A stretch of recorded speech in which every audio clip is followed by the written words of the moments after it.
Balaji Chidambaram sir. சரி, இஸ்லாம் ஒரு இனிய மார்க்கம் என்பது நான் இளையதளத்தில் பார்க்கும்போது ஒரு சின்ன இன்சிடென்ட் நடந்தது. ஒரு கோயில் ஆலயத்துக்கு போகும்போது தாழ்த்தப்பட்ட சமுதாய ஆளு வந்து அவங்களுக்கு இந்த பெரிய முதலாளித்துவம் உள்ள ஆளுங்களோட ஒன்னா போய் சாமி கும்பிட முடியாது, போது இந்துக்கள் நடக்கிறது. பட் ஒரு ஷேக்கு போய் தொழுகிறாரு. அதே தெருவில் கூட்டிகிட்டு இருந்து ஒரு இளையதளத்தில் வந்ததை பார்த்தேன். அவர் பின்பற்றிய இவர் அந்த கூட்டுறவரும் தொழுகிறாரு, அந்த ஷேக்கும் அவர் கூட தொழுகிறாரு. இது என் மனசுல வந்து ரொம்ப பெரிய ஆழமா பயந்தது. சரி, இது ஒரு இனிய மார்க்கமா இருக்கும், இதுல நம்ம சேரலாம். இது இது எங்கேயும் நடக்காது. இதுதானே உலக நாடுகளும் ஒரு மனிதனா மதிக்கிறது. அதுதான் பொருளாதார அடிப்படையிலோ ஜாதியிலயோ இப்படி மதிக்காம. இப்ப நான் சிதம்பரத்திலே நிறைய மாஸ்க்ல போய் நின்று பார்த்தது உண்டு. ஒரு பெரிய முதலாளி போய் தொழுவாரு, அவர்கிட்ட வேலை பார்க்கிற அவரும் அதே நேரத்தில் வந்து அவரும் பின்பற்றி தொழுகிறாரு. இது வந்து என்ன, இது ஒரு பெரிய மார்க்கமா இருக்கும். இதை பத்தி நம்ம தெரிஞ்சுக்காத தவறுதலான மீடியாக்கள்ல வரும்போது ஒரு விளக்கம் கூட சொன்னீங்க. பத்திரிகையிலும் மீடியாக்களும் தவறா சித்தரிக்கிறான். அதே அது தவறுங்கிறது இன்னொரு படமும் வந்திருக்கு, தனி ஒருவன்னு. அப்ப மீடியாக்கள் வந்து சித்தரிக்கிறது எல்லாம் தவறு என்று உணர்ந்து இதுல இந்த இஸ்லாம் மார்க்கத்தை பின்பற்றலாம் என்று நான் ஒரு இந்துவா இருந்து நான் ஆசைப்படுறேன். ஏன்னா ஒரு தாழ்த்தப்பட்ட சமுதாய மக்கள் வந்து இதுல இருந்தா ஒருவேளை முன்னுக்கு வரலாம் அப்படின்றதுக்கு. ஆனா இதை நான் என் நண்பர்கள் மத்தியிலயோ இல்ல சொந்தக்காரங்கள நான் பேசும்போது அவங்க எனக்கு அழிச்சது இதெல்லாம் நீ சொல்றதெல்லாம் கரெக்ட் தான், பட் அதுல பெண்கள்னு ஒரு சாப்டர் இருக்கு, அவங்க இன்னமும் வந்து அடிமைப்படுத்தி தான் வச்சிருக்காங்க. அதை அடிமைப்படுத்தினா நீங்க கேட்ட மாதிரி கேட்ட என்ன மாதிரி அடிமைப்படுத்திருக்காங்களே எனக்கு விளக்கம் சொல்ல முடியுமா என்பது. இப்ப எனக்கு ஒரு பெண் குழந்தை தான் இருக்கு. இதை வந்து நான் பெரிய ஒரு காவல்துறை அதிகாரியாகவோ இல்ல ஒரு மருத்துவத்துறையிலயோ பொதுமக்கள் எங்க நடமாடக்கூடிய இடத்துல ஒரு முன்னணியாக இருந்து ஐயா மாதிரி ஒரு லெவலுக்கு கொண்டுட்டு வரணும்னு ஆசைப்படுறேன். அது வந்து இஸ்லாம் மார்க்கம் வந்து அது தடை விதிக்கும். ஒரு பெண்ணுன்னா இந்த இடத்துல தான் இருக்கணும், இப்படிதான் பழகணும், இப்படிதான் செய்யணும் அப்படின்ற ஒரு தடை இருக்குதா என்னுடைய நண்பர்கள் மத்தியில எனக்கு தவறான கருத்துக்கள் ஏற்படுது. அது இளையதளத்துல பாக்குற அளவுக்கு எனக்கு ரொம்ப டைம் இல்ல. இங்க வந்து வாய்ப்பு கிடைச்சதால ஐயா அதுக்கு விளக்கம் சொன்னீங்கன்னா எனக்கு யூஸ்ஃபுல்லா இருக்கும். இந்த மார்க்கத்தை பின்பற்றதுக்கு எனக்கு ஒரு அதிகாரம். இந்த மார்க்கத்திலே பெரிய ஒரு விஷயம் என் மனசுல பட்டது என்னன்னா, ஒரு ஆடு மேய்க்கிற விஷயம் படிச்சிருப்பீங்க பத்திரிகையில. முதலாளி இல்லையாப்பா, இந்த ஆட்டை எனக்கு கொடு, நான் இந்த அமௌண்ட் தரங்கும் போது என் முதலாளி இங்க இல்லாம இருக்கலாம், ஆனா மேல ஒரு கடவுள் முதலாளி பார்த்துட்டு இருக்காரு, நீ எத்தனை கோடி ரூபாய் கொடுத்தாலும் இந்த ஆட்டை நான் வந்து இந்த விலைக்கு தரமாட்டேன்னு சொல்லும் போது இன்னும் ஆழமா பதிந்தது. இந்த பெண்களை பத்தி தெரிஞ்சிருந்தா இந்த மார்க்கத்தை நான் பின்பற்றுறதுக்கு பயங்கர யூஸ்ஃபுல்லா இருக்கும். நன்றி ஐயா. அதாவது பரவலாக உள்ள ஒரு ஆதங்கத்தை தான் முன் வச்சிருக்கிறாரு. என்னன்னு கேட்டா, பிற சமுதாயத்தில் உள்ள பெண்கள் எப்படி படிச்சுட்டு வேலைக்கு போறாங்களோ, அவங்க பொருளாதார சுதந்திரத்தை பெற்றவர்களாக காட்சி தர்றாங்களோ, அந்த மாதிரி முஸ்லிம் பெண்கள் வந்து அனுமதிக்கப்படுறது இல்லை, போறது இல்லைங்கிற மாதிரியான ஒரு கருத்துருவாக்கம் இருக்கு, மக்கள்கிட்ட இருக்கிறது. இதுல ரெண்டு விஷயம். ஒன்னு வந்து படிக்கிறதுக்கு எந்த அளவுக்கு இஸ்லாம் வந்து பெண்களுக்கு அனுமதிக்கிறது. இரண்டாவது இந்த வேலை வாய்ப்பு சம்பந்தமாக இஸ்லாம் வந்து என்ன சொல்லுகிறது, இதை நம்ம விளங்கிக் கொள்ள வேண்டும். படிப்பை பொறுத்த வரைக்கும் கல்வி வந்து ரெண்டு பேருக்கும் பொது என்றுதான் எங்க மார்க்கம் சொல்லுது. ஆணும் கல்வி கற்க வேண்டும், பெண்ணும் கல்வி கற்க வேண்டும். இதுல எந்த ஒரு காம்பரமைஸ் இஸ்லாம் பண்ணிக்கொள்ளவே இல்லை. நபிகள் நாயகம் காலத்தில் வந்து மார்க்கத்தை சொல்வதுதான் கல்வியாக இருந்தது. அதுலதான் எல்லாம் கலந்திருந்தது. இஸ்லாம் தான் எல்லா கல்வியுடைய கேந்திரமா இருந்தது. இந்த கல்வியை ஆண்கள் கற்ற மாதிரி நபிகள் நாயகம் காலத்தில் பெண்களும் கற்றார்கள். திருக்குர்ஆன்ல கூட எங்களுக்கு ஒரு வசனம் இருக்கிறது, முஸ்லிமான ஆண்களும் முஸ்லிமான பெண்களும் ஒருவர் மற்றவருக்கு உற்ற நண்பர்களாக இருக்க வேண்டும், நன்மையை ஏவ வேண்டும், தீமையை தடுக்க வேண்டும். பிரச்சாரம் பண்றது, நன்மையை அடுத்த ஆளுக்கு எடுத்து சொல்வது, தீமையை தடுக்கிற இந்த பணிகள் ஆண்களுக்கு இருக்கிற மாதிரி பெண்களுக்கு இருக்கிறது என்று திருக்குர்ஆன்ல ஒரு வசனம் இருக்கிறது. அப்ப பிரச்சாரம் செய்யறது என்றாலே கல்வி வேணும்ல. எதை பிரச்சாரம் பண்ணுவாங்க? அடுத்தவருக்கு எடுத்து சொல்லக்கூடிய உரிமை கூட பெண்களுக்கு வழங்கப்பட்டிருக்கிறது. கத்துக்கொள்வது மட்டும் இல்லாம நீ பிறருக்கு எடுத்து சொல்லணும், தீமையை கண்டா தடுக்கணும், கண்டிக்கணும். இந்த விஷயங்கள் எல்லாம் கரெக்டாக இஸ்லாத்தில் சொல்லப்பட்டிருக்கிறது. அதே நேரத்தில் பெண்களை பற்றிய அவங்களை பற்றிய ஆண்களுடைய பார்வை இருக்குது இல்லையா, அதையும் இஸ்லாம் கவனத்தில் கொள்கிறது. பெண்களை பற்றி ஆண்களுடைய பார்வை என்ன? அவர்கள் வந்து அந்த சந்தர்ப்ப சூழ்நிலை கிடைக்குமையானால் பெண்களை ஏமாற்றக்கூடியவர்களாக அதிகமான ஆண்கள் இருக்கிறார்கள். இதை நீங்கள் மறுக்க இயலாது. இப்ப பள்ளிக்கூடத்தில் நம்ம படிக்க வைக்கிறோம், படித்து கொடுக்கிற வாத்தியார் ஆசிரியர் இருக்கார, அவரால் இந்த சின்ன சிறுமி வந்து கடத்தப்பட்டு போயிடுதுன்னு நியூஸ்ல பாக்குறீங்க, அதை நம்ம பாக்குறோம். அதே மாதிரி வந்து ஒரு மருத்துவத்தில் வைத்தியத்துக்கு போனோம்னு சொன்னா அவரால் கூட அந்த மருத்துவங்கிறது ஒரு புனிதமான ஒரு தொழில், அது அதை பண்றவர் கூட இந்த மாதிரி பெண்ணிடத்துல ஒரு சில்மிசம் பண்ணிட்டாரு என்கிற மாதிரியான ஒரு செய்திகளை நம்ம பார்க்கிறோம். மத குருமார்கள் அறிவுரை சொல்லக்கூடியவங்க, அது முஸ்லிம் மத குருவா இருக்கட்டும், எந்த மத குருவா இருக்கட்டும், அவரோட ஒரு பெண் தனியாக பேசிக் கொண்டிருக்கும் பொழுது அவர் ஒரு மாதிரியா நடந்து கொண்டார் என்கிற மாதிரியான பிரச்சனைகளை எல்லாம் நம்ம சந்திக்கிறோம். பெரிய பெரிய தலைவர்களா இருக்கிறவங்க, போதிக்கிறவங்களா இருக்கிறவங்க, படிச்சவங்களா இருக்கிறவங்க யாராக இருந்தாலும் ஒரு பெண்ணோடு சேர்ந்து இருக்கக்கூடிய இந்த தனிமை கிடைக்கக்கூடிய நேரத்தில் ஆம்பளை என்பதை கொஞ்சம் பேர் காட்டி விடு, அனைவரும் இல்லாட்டாலும் கொஞ்சம் பேர், கணிசமான பேர் காட்டி விடுகிறார்கள். அதை நம்ம பார்த்து இஸ்லாம் என்ன சொல்லுதுன்னு கேட்டா, படிக்கிறீங்களா, ஆணும் பெண்ணும் சேர்ந்து படிக்கக்கூடிய படிப்பு வேண்டாம். பெண்களுக்கு மகளிருக்கு பஸ் எல்லாம் தனியா இடம் கொடுக்குறீங்க. ஏன்? ஆம்பளை வேலையை காட்டிடுவான் தானே, இடிச்சிருவான் உரைச்சிருவான்னு சொல்லிட்டு பஸ்ல ஏறும் பொழுது மகளிர் வழி அதுன்னு சொல்லி ட்ரெயின்ல அப்படி வச்சிருக்கிறீங்க. மகளிர் பெட்டின்லாம் கொஞ்ச நேரத்துக்கு பிரயாணத்துக்கு பண்றீங்க. 8 மணி நேரம் உட்கார்ந்துக்கிற கல்விக்கூடத்தில் என்ன நடக்குதுன்னு கேட்டா, ஆணும் பெண்ணுக்கு மத்தியில் ஒன்னா உரைச்சிக்கிறாங்க, பேசிக்கிறாங்க, அப்படி பரிமாறிக்கிறாங்க. நவீன கருவிகள் வந்த பிறகு அதையெல்லாம் பயன்படுத்தி கொண்டு உறவுகளை ஏற்படுத்தி கொண்டு தனியா ஸ்கூலுக்கு போயிட்டு வரும்போது ஜோடியா வெளியே வர்ற காட்சியெல்லாம் நீங்க பாக்குறீங்க. போகும்போது தனியா அப்பா ஒன்னா விட்டுட்டு போவாரு, சாயந்தரம் 2 வீலர்ல ஒருத்தவங்க வாசல்ல காத்துக்கிட்டு இருப்பான், கூட்டிட்டு போயிடறான். அப்ப இதுல என்ன நடக்குதுன்னு கேட்டா, அந்த பெண்கள் டீனேஜ் பருவத்தில் அவர்கள் என்ன முடிவு எடுப்பது என்று தெரியாத அந்த ஹார்மோன்கள்லாம் சுரந்து ஒரு விதமான ஒரு குழப்ப நிலையில் பெண்கள் இருக்கும் பொழுது அவங்கள ஆண்கள் ஈஸியா ஏமாத்திடலாம். அவன் கிழவனா இருந்தாலும் அந்த பெண் ஏமாத்தப்பட்டுறான். அழகாவே இருக்க மாட்டான், அவனாலும் கூட இந்த பெண்ணு கவரப்பட்டு போயிடுறான். அப்ப இந்த பெண்கள் அந்த ஹார்மோன் சுரக்கக்கூடிய டீனேஜ் அந்த பருவங்கள் ரொம்ப ஆபத்தான ஒரு பருவம், ரொம்ப கண்குத்தி பாம்பாக கவனிக்க வேண்டிய ஒரு பருவம். நம்மளே அது எப்ப நினைக்கிறாங்க தெரியுமா? எத்தனையோ வழக்குகள் எங்க பஞ்சாயத்துல எங்க ஜமாத்து கொண்டு வருவாங்க. முஸ்லிமான பையன் முஸ்லீம் அல்லாத பொண்ணை கூட்டிட்டு வந்துடும், இதுக்கு மாத்தமா கூட்டிட்டு வந்துருவாங்க. பெற்றோர்கள் நாங்க தகவல் கொடுப்போம், உங்க பொண்ணை கூட்டிட்டு வந்துட்டாமா, நீ அறிவுரை சொல்லி கூட்டிட்டு போன்னு சொல்லுவோம். ஒரு முஸ்லீம் ஒரு இந்து பொண்ணை கூட்டிட்டு வந்துடுறான்னு வைங்களேன், அது 17 வயசு 18 வயசு இருக்கும், இவன் 25 வயசு இருக்கும். எங்க ஜமாத்து கூட்டு வந்துருவான், கல்யாணம் பண்ணி வைங்கன்னு. உடனே பேரண்ட்ஸ் பிடிச்சி வச்சு உட்கார வச்சு அவங்க தகப்பனாருக்கு தகவல் கொடுப்போம், குடும்பத்தாருக்கு அறிவுரை சொல்லி கூட்டிட்டு போங்கன்னு.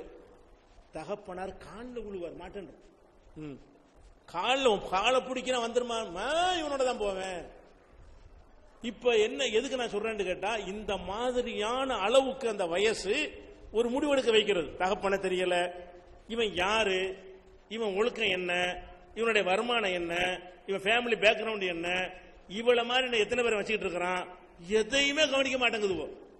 இதுக்கு பேர் காதலாம். போய் ஒரு ரவுண்ட் அடிச்சு குத்தாலத்தில் விட்டு ஒடியாந்துடுறாங்க, கொடைக்கானல் விட்டு ஒடியாந்துடுறாங்க. அப்புறம் கண்ணை கசிக்கிட்டு வீட்டுக்கு போனா அங்கேயும் சேர்க்க மாட்டேங்கிறாங்க. அப்ப அந்த மாதிரி எல்லாம் பெண்கள் போன பிறகு பெண்கள் ஈஸியா ஏமாற்றப்பட்டார்களே. ஆனால் இன்னும் சமூகத்தை நீங்க பார்க்கணும். நீ என்னதான் அப்படி பேசிக்கிட்டாலும் வீட்டை விட்டு ஒரு பொண்ணு ஓடி போய் திரும்பி வந்தா என்ன ஆகும்? அந்த குடும்பத்தில் என்ன ஆகும்? அந்த பெண்ணை யார் மதிப்பா? அந்த பெண்ணுக்கு ஒரு தங்கச்சி இருந்தா அவளை கல்யாணம் பண்றதுக்கு யோசிக்கிற சமுதாயம் இது. ஒரு பெண்ணு ஓடி போச்சுன்னு சொன்னா, அம்மாடி அங்க போகாத, அது ஓடி போன வீடு என்று சொல்லக்கூடிய அளவுக்கு தலைமுறையா ஒரு இழிவை சுமக்கிற அளவுக்கு ஆக்கி விட்டு விடுவார்கள். அப்ப இஸ்லாம் என்ன சொல்லுதுன்னு கேட்டா, அந்த முடிவெடுக்க தெரியாத டீனேஜ் பருவத்தில் ஆணும் பெண்ணும் சேர்ந்து படித்தால் அது ஆசிரியரும் தெரியாது, கிழவனும் தெரியாது, குமரனும் தெரியாது, ஆம்பளையா பொம்பளையா மட்டும்தான் மேட்ரு. அந்த மாதிரியான ஒரு அடிப்படையில் ஈஸியாக மடக்கிடுறாங்க, ஏமாத்திடுறாங்க ஆம்பளைல சில பேர் முறையா கல்யாணம் விரும்பி பண்றவனு இருக்கிறான். அனைத்தும் ஏமாத்துதல் இல்ல, ஆனா ஏமாத்துறது பாதிக்கு மேல இருக்குது, பாதிக்கு மேல ஏமாத்துறது இருக்குது. அப்ப நாம என்ன பண்றோம்?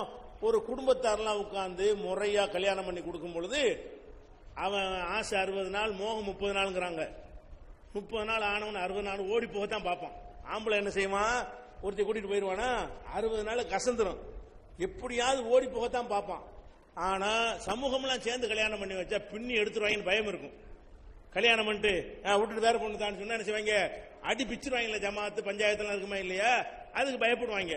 இப்ப ஓடி போயிட்டான்னு வைங்களா, யாரும் கேட்க நாதி இல்ல, விட்டுட்டு போனா கூட யாரும் வரமாட்டாங்கன்ற உடனே தைரியமா விட்டுட்டு போறான். அவளுக்கு பின்னாடி ஒரு செக்யூரிட்டி இருக்கணும். பெண்களுக்கு செக்யூரிட்டி பாதுகாப்பை நம்ம ஏற்படுத்துறது ஃபர்ஸ்ட் என்கிற வகையில் இஸ்லாம் என்ன சொல்லுதுன்னு கேட்டா, ஒரு ஆணும் பெண்ணும் தனித்திருக்கக்கூடிய வாய்ப்புகள்ல எதையும் நீங்கள் எடுத்துக்கொள்ளாதீங்க. அது படிப்பா இருக்கட்டும், வேலையா இருக்கட்டும், எதுவாக இருக்கட்டும், ஆணும் பெண்ணும் தனித்திருக்கிற மாதிரி நிலை வந்தால், ஒரு நேரம் இல்லாட்டி ஒரு நேரம் ஏதாவது நடந்தால் பாதிப்பு பெண்களுக்கு தான். ஆண்களுக்கு ஒண்ணும் கிடையாது, சும்மா எறும்பு கடிச்ச மாதிரி போயிட்டே இருப்பாங்க, உதறி விட்டு போயிட்டே இருப்பான். அந்த ஒரு நிலையை வைத்து நம்ம சொல்றோம். இன்னும் சொல்ல போனா, நேத்து பேப்பர்ல நேத்து பாருங்க, நேத்து ஒரு தொலைக்காட்சியில இருந்து அந்த ஆண்கள் வந்து பெண்கள்கிட்ட எப்படி நடக்கிறார்கள். எங்க மேற்கத்திய நாட்டில் இங்கிலாந்துல ஒரு சர்வே பண்றாங்க. கேமரா எடுத்துக்கிட்டு இப்படி பாக்குது, பொம்பளை எடுக்கு பார்த்தா 75% பொம்பளைங்க சொல்றாங்க, நாங்க வெளியே நடந்தோமையானால் ஆம்பளைங்க வந்து என்னத்தையாவது பண்றாங்க, ஒன்னு பின்னாடி தட்டிட்டு ஓடுறாங்க, அல்லது முன்னாடி வந்து இடிக்கிறாங்க, அல்லது ஆபாசமா சைகை செய்யறாங்க. இது இல்லாம நாங்க வீட்டுக்கு திரும்பி வந்தது இல்லை. வெளியே போயிட்டு வர்றதுக்கு இடையில இந்த ஆம்பளைங்களுடைய சேட்டைகளை வந்து எங்களுக்கு சகித்துக் கொள்ள முடியலன்னு அந்த பேட்டிலாம் கொடுக்குறாங்க. அதுல ஒரு வேடிக்கை என்னன்னு கேட்டா, இந்த எடுக்கிறாள் பேட்டி, அவளை தட்டிட்டு வர்றான். இவ இதைத்தான் பேட்டி எடுக்கிறா, அவள்கிட்ட சேட்டை பண்ணிட்டு போய் அதை ஒருத்தர் எடுத்து யூடியூப் போட்டு விட்டான். அப்ப அந்த பேட்டி எடுக்கிறவளும் தப்பிக்க முடியல. அப்ப இந்த ஆம்பளைங்கிற அந்த புத்தியை காட்டுறதுனால இப்படியாக ஓப்பனா பாதுகாப்பற்ற நிலையில் போனோம்னு சொன்னா, அதே நேரத்தில் பாருங்க, புருஷனும் முண்டாட்டியே போனா இவனு கை வைக்க மாட்டான். 2 பேர் புருஷன் முண்டாட்டியே போறாங்கன்னு வைங்க, எவனாச்சும் வந்து அந்த மாதிரி சேட்டை பண்ணுவானா? அப்போ ஒரு ஆண் துணையோட இருந்தால்தான் நம்ம நெருங்க கூடாதுன்னு இவனுக்கு புத்தி இருக்கு. பெண்கள் அடக்குமுறைன்னு இது நினைக்கிறாங்க. இவன் ஆபத்தானவன் நாங்க சொல்றோம். நாம என்ன சொல்றோம்? ஆம்பளை ஆபத்தானவன். ஆம்பளைகளால் பெரும்பாலான ஆம்பளைகள் நல்லவங்களா இருந்தாலும் இந்த கெட்ட கொஞ்சம் பேரால் பெண்கள் பாதிக்கப்படுறாங்க. அவரிடமிருந்து பெண்களை பாதுகாக்கணும் என்பதற்காக வேண்டி கோ எஜுகேஷன் இல்லாத கல்வி முறைகளை நல்லா வீட்டில் உட்காந்து படிங்க, அல்லது மகளிர் காலேஜில் போய் படிங்க. அதெல்லாம் இருக்கத்தான் செய்கிறது. இந்த ஆணும் பெண்ணு சேர்ந்து படிக்கக்கூடிய கல்வி முறை வந்து வேணாங்கிறோம். கல்வி வேணாங்கிறதுக்காக வேண்டி இல்லை. இந்த விபரீதம் நம்முடைய பிள்ளைகளுக்கு வந்துடக்கூடாது. ஒவ்வொருத்தரும் பெற்றோர்களும் நம்முடைய பிள்ளைகள் வந்து நல்ல புருஷனை தேர்ந்தெடுத்து நினைப்பாங்க.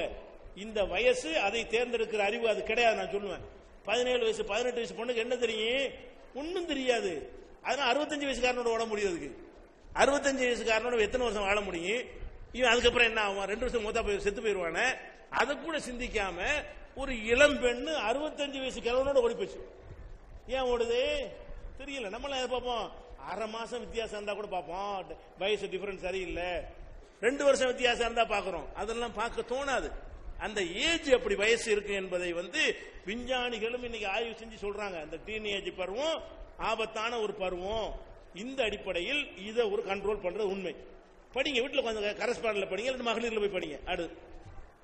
அடுத்து என்னன்னு கேட்டா, இந்த வேலைக்கு போறதுக்காக படிக்கிறாங்க இல்லையா, அது வந்து படிக்கலாம், வேலைக்கும் போகலாம். எப்போ போகலான்னு கேட்டா, கணவன் இல்லை, அல்லது செக்யூரிட்டி இல்லை, வசதி இல்லை, நம்ம வேலைக்கு போய் தான் சாப்பிடணும் என்கிற நிலையில் இருந்தால்தான் பெண்கள் வேலைக்கு செல்வது அறிவுடைமை. இல்லை என்று சொன்னால் அவர்கள் சுதந்திரம் நினைக்கிறார்கள். அது இரட்டை சுமை. அவங்க வந்து வீட்டில் உள்ள வேலையிலிருந்து விடுதலை பெறவே மாட்டார்கள். எந்த வேலைக்கு போனாலும் சரி, சோறாக்குற வேலை, கவனிக்கிற வேலை, பிள்ளைக்கு பால் கொடுக்கிற வேலை, பிள்ளை எழுப்புற வேலை, தாளாட்டுற வேலை, சுமக்கிற வேலை, பெத்தெடுக்கிற வேலை, எல்லாத்தையும் செய்து கொண்டுதான் அந்த வேலைக்கு போக வேண்டும். இப்ப அந்த மாதிரி இருக்கக்கூடிய நேரத்தில் வேலைக்கு போறோம்னு போறாங்கல்ல, கொஞ்ச நாளைக்கு தான் அது சுதந்திர மாதிரி தெரிகிறது. அப்புறம் பார்த்தா மிஷின். ஒரு பெண்கள்னா ஆண்களும் சேர்ந்து சந்தோஷமா இருக்கணும், இவனை பார்த்து அவ சிரிக்கணும், அவளை பார்த்து இவன் சிரிக்கணும், ஒருத்தர் ஈர்க்கணும். அதுக்குன்னு ஒரு மகிழ்ச்சி இருக்குது. அதுக்கு தான் கடவுள் 2ஐயும் படைச்சிருக்கிறாரு.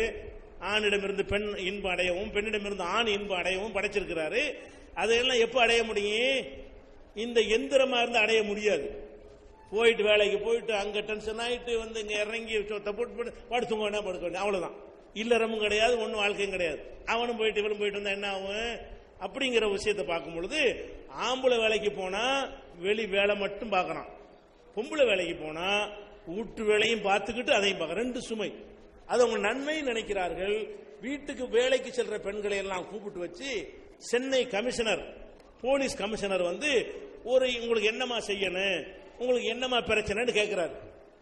அப்பதான் அந்த பெண்கள் மனசுல உள்ளது வெளியே வருது. நம்ம என்னமோ சுதந்திரத்துக்கு அடையிற மாதிரி நினைச்சுக்கிட்டு இருக்கிறோம். அந்த பெண்கள் குற்றாங்க மனசில் உள்ளதெல்லாம் நரக வேதனையில் இருக்கிறோம். வேலைக்கு செல்வதனால் எங்க புருஷமாரும் அதை சந்தேகப்படுறாங்க. ஆனால் நாங்க போய்தான் வேண்டி இருக்குது, வேற வழி இல்லாம.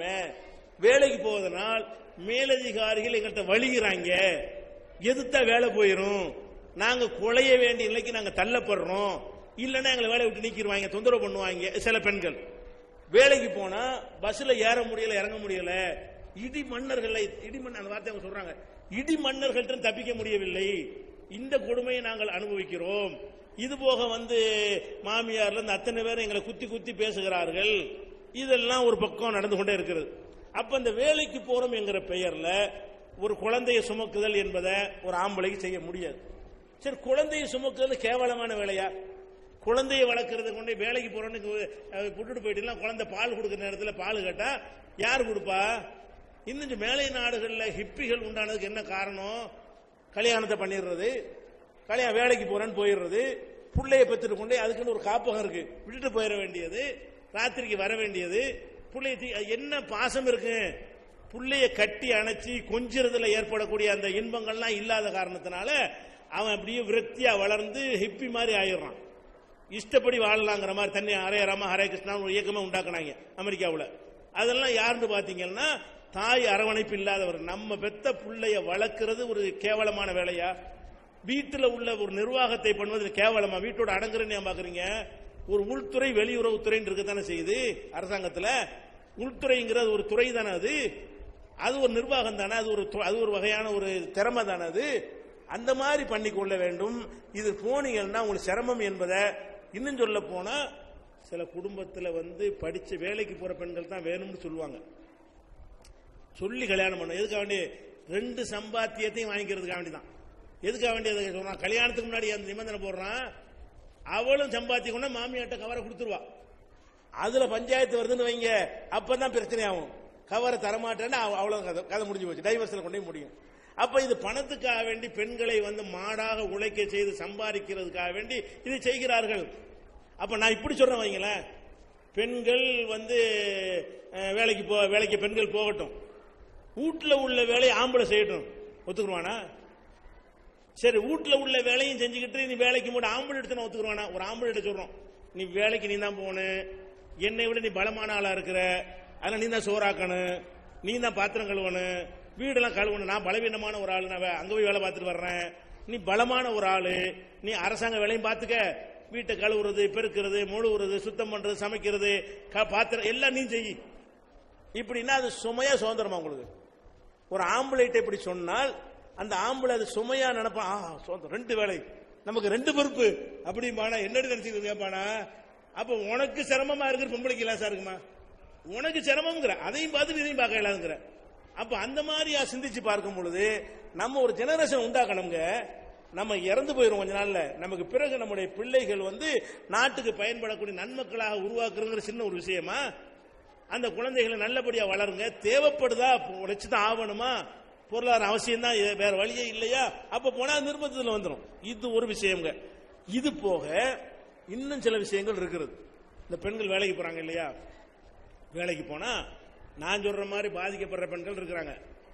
இன்னும் சில கேஸ் நடக்கு. என்னன்னு கேட்டா, இவங்க நினைச்சதை எதுவும் செய்யலன்னு வைங்களேன், ஒரு மேனேஜர் கண்டிச்சான்னு வைங்க, அவன் நல்லவனா கூட இருப்பான், கையை பிடிச்சிட்டான்னு சாதிச்சிருவான், நாடே அவ பக்கம் நிற்கும்.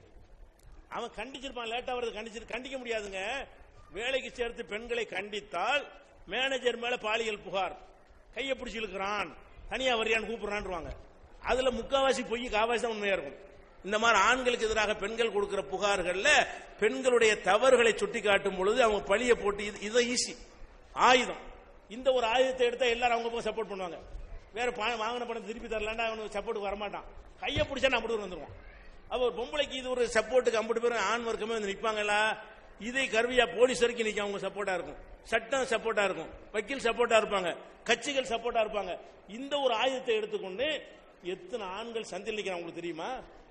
இந்த வேலைக்கு சேர்க்கிறோங்கிற பேர்ல சேர்த்துட்டு இது ஒரு கட்டுப்படாத ஆட்களா இருந்தாங்கன்னு வைங்க, உல்டா பண்ணி கதையை வேற மாதிரி மாத்தி விட்டு அவனத்துக்கு உள்ளதுக்கு போட்டு அவன் வேலையை நாசமாக்கி ஒண்ணும் இல்லாம இப்படி நடந்து கொண்டிருக்கிற காட்சி எல்லாம் பார்க்கணும்.